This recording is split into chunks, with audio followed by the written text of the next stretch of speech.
think that's the case. Yeah.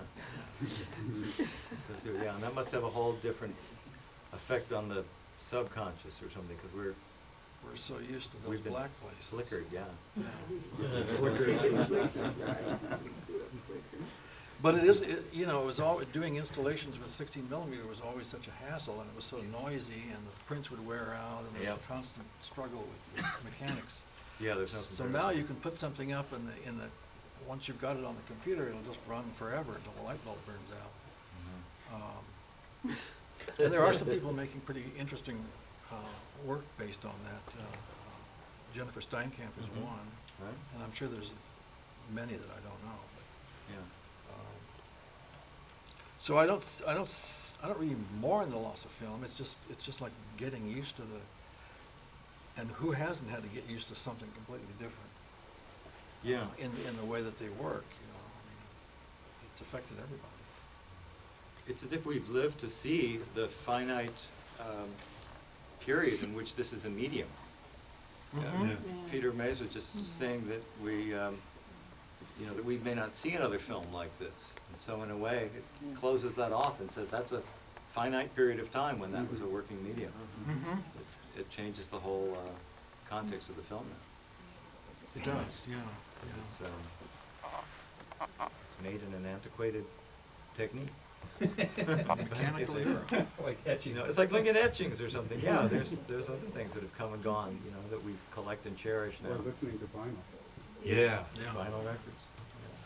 Well, curiously, I mean, along the way, I've done a lot of drawing. I used to doodle on the edges of phone notepads, and then I realized that I could eliminate the messages and just do the drawing, and so I wound up filling pages and pages of typing paper with drawings.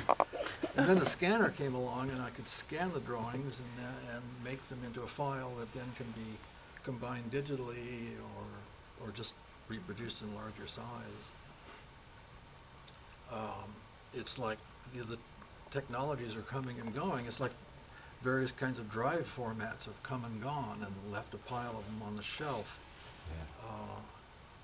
We're doing digital restoration of things, but nobody knows how long the digital medium will be viable, so who knows? I mean, stuff may have to be recreated from film yet again. Mm-hmm. So hold on to your optical printer.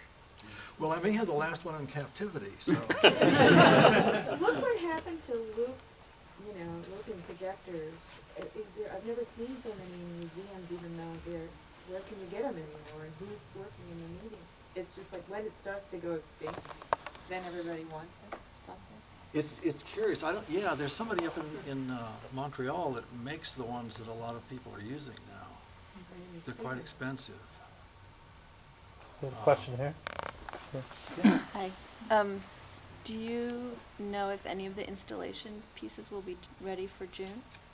Will you be showing them Yeah, I'm that work? planning for it to be. That's the goal.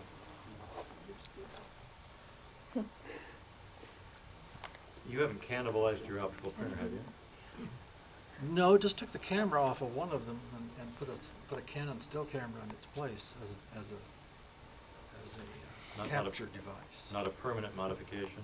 No, it could be put back to work. Modification, okay. They're operated by computers that have been out of production for 10, 15 years, so that all has to be updated. Oh, the driver, computer. Yeah. Mm-hmm. There were mechanical machines, and then we converted them to computer operation of a mechanical machine, and then the computers now that are doing it have become so far out of date that the software will have to be rewritten adapted for a newer computer. So in the meantime, I find myself in the shop with pieces of wood and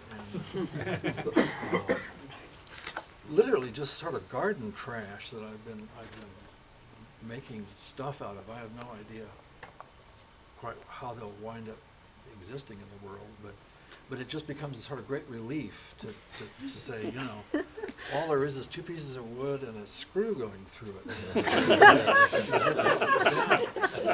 Satisfying, yeah. You might be able to combine the two in installation pieces. Yeah, that's the wood thought. pieces with the digital pieces. And some of them are I'm filming them in motion and rotation. I mean, fortunately, I enjoy these dissimilar things approaching one another and causing some kind of friction. So I seem to wind up using everything.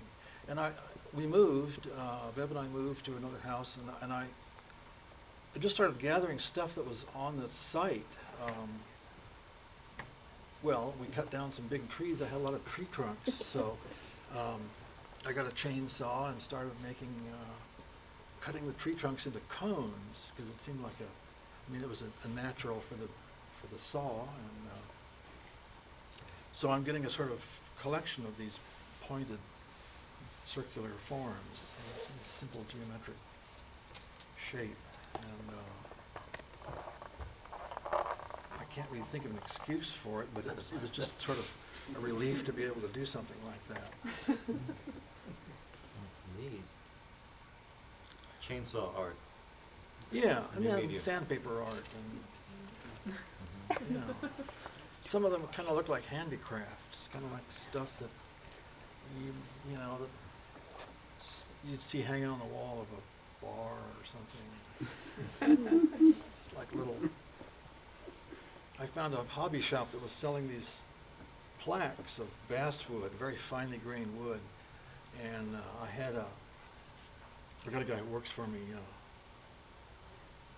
Guido Bryant works for me, and I had him sand the center of the plaque down as fine as they could without making a hole, which is sort of hard to do. Is you grind and grind until you finally get it from a half an inch, you get it down to about a 32nd of an inch.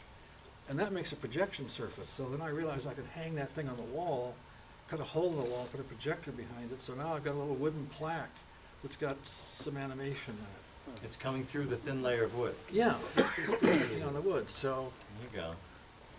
I Doubt that's been done before. don't know. Somebody may have. Any other questions? Well, thank you all for coming. Thank you all.